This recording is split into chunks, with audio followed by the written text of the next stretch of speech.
So you got clout, so you got clout. I'm on now, I'm on now. Hey, so you got clout, so you got clout. I'm on now, say I'm on now. Hey, got to celebrate life, and that's alright. Know what I do, yeah, I keep being focused on. Going into that next, now you go for extra, standing in. Now you have these small speaking roles. Mm-hmm. And now you get the nice chairs and so you get to take the pictures on set because it's like, okay, yeah, like I'm in here now. Right, now I'm really in here. Yeah. So, what was the first big project that you got a speaking role on, that you got paid for and everything? So the first big one was the quad on BET, but even before then I was still doing the independent because now extra stand in.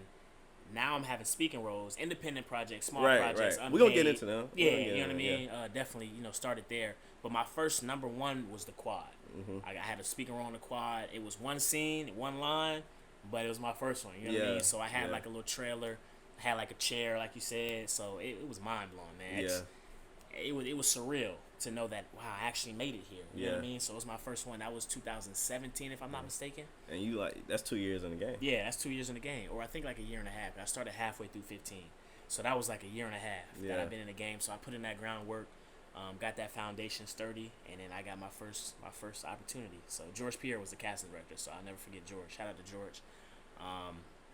So yeah, that was my first one. Yeah, the quad.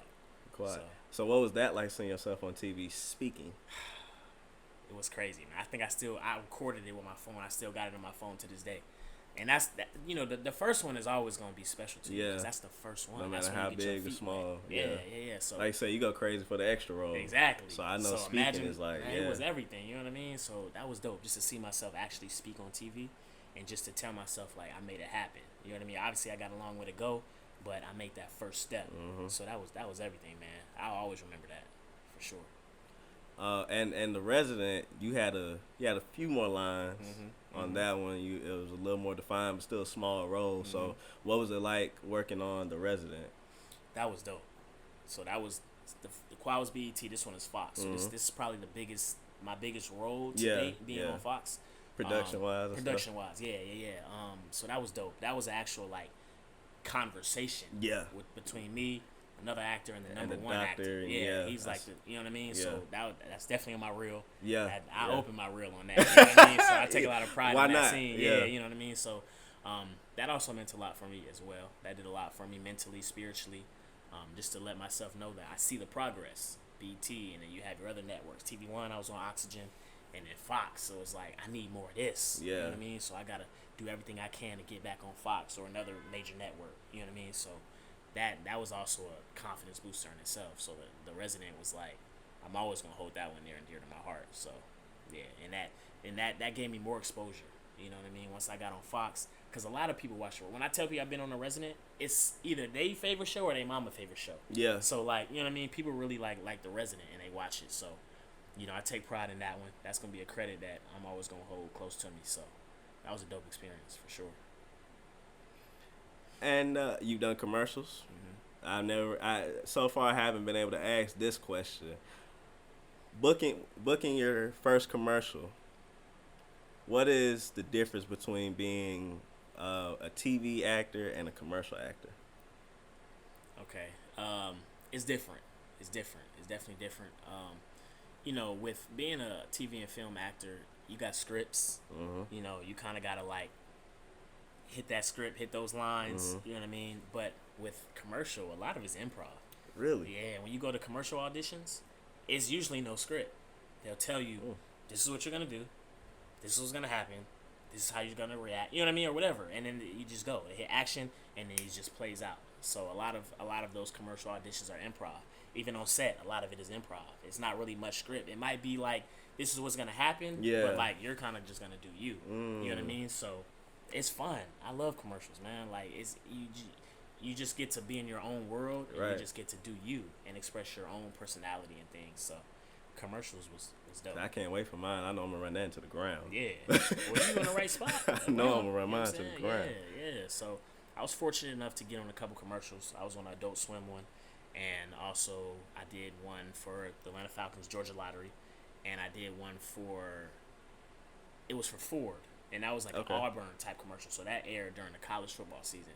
So and also with commercials and TV and film as well, you get residuals, which is dope. So every time it runs, or if it runs for a certain period, like 6 or 7 months, you get like another check. That's a nice consistent check. Know what I mean? Yeah. So like commercial work is definitely lucrative when it comes to financials. So like financials and fun is like commercials is where it's at. Seriously. So I just try to like widen my horizon when it comes to working. Like I want to do commercials, TV, film, voiceover, print. Like I'm trying to kind of like do the whole nine. So it increases your chance of success, because it's like if you don't get it here, you'll get it there. You know what I mean? So yeah, I take pride in everything I do. Really. That's what's up, man. That's what's up. Yeah. That's what's up. You've done a lot in a relatively short amount of time. Trying. When you sit back, and we're gonna get back to the journey, of course, but I just want to kind of break off for a second, change the flow of the interview for a minute. When you sit back, because 5 years, relatively, it's a long time. When you in it, but in the grand scheme of things, it's not a long time at all. Like, you've done a lot more than other people in that same amount of time. Everybody paths different, but for somebody who's like just I'm gonna be an actor, you've already done a lot. So, as somebody who humble, believes in God and everything, when you sit back and like have your moment, especially like now because ain't nobody doing nothing, everybody has a lot of time to reflect on a lot of things. Yeah. How do you feel about what you've been able to accomplish in such a short amount of time? Blessed. I'm blessed, man. I'm blessed. Humble as well. Humble, like you said, a lot of people don't really cover as much ground in the same amount of time. And I had to play catch up because, like we said earlier, I didn't have that especially foundation. Considering that. Yeah, I didn't have that. I didn't have any training. This was never on my mind. I started at 22. A lot of people have already been on TV at 22. They've done all these classes. So I felt like I had to work 3 times as harder as everybody.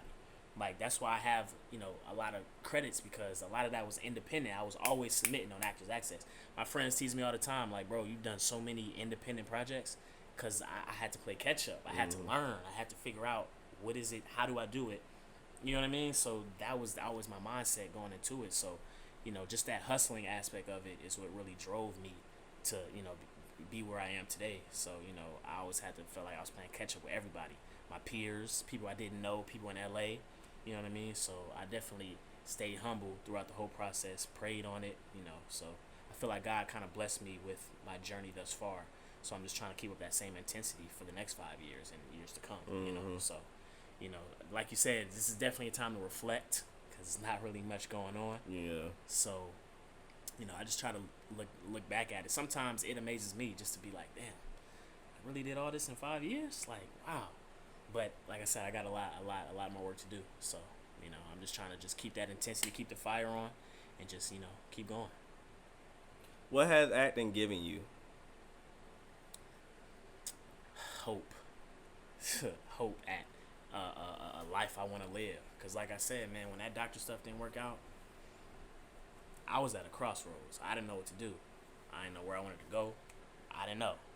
So acting kind of like gave me that hope again, that I know I'm going to live a life that I want to live and be just as successful as I would have been as a doctor. So I think hope is probably, the number one thing that acting has gave me, and yeah, just outside of that, fun.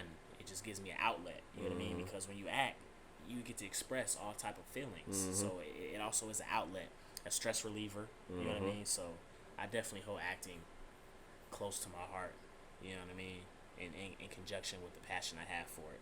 So it's everything to me, for sure. About like the bond that you made with people along the way. That too, the connections and the relationships I've made. Because we gotta be a tight knit. Because it's a lot of us, but it's not really. Yeah, especially like in Atlanta specifically. That's the only one I can really speak on. But we run in concentric circles. A lot of people know a lot of people. Yeah. Whether you've been around them together or not, like we all know kind of the same people. Do. Yeah. So it's like, it's a brotherhood, it's a sisterhood. Really, it is. 'Cause like I said, it's so small, and like it really separates the people who kind of want to act. Yeah. you know, you can kind of tell who kind of wants to act, who really and it sounds good when it come out their mouth versus people who like this is their life. Exactly. Yeah. I've met a lot of people, man. I've made a lot of strong relationships that I'm gonna keep for my entire life. Like I said, Pan Fam, I've met so many people through Dwayne's class. And when you have like-minded individuals around you, especially in your close circles, y'all are gonna encourage and push each other to continue to do what you do.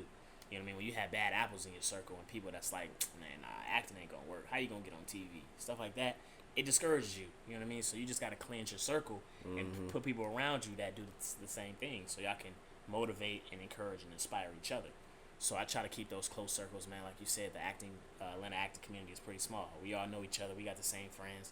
We've all worked with each other on set, whether it be an independent project or you know, a bigger production. The quad or something. Yeah, you know what I mean. So we know the same people, man. So as long as we continue to nourish and mature those relationships, then we'll be good, man. Seriously, we got to stick together.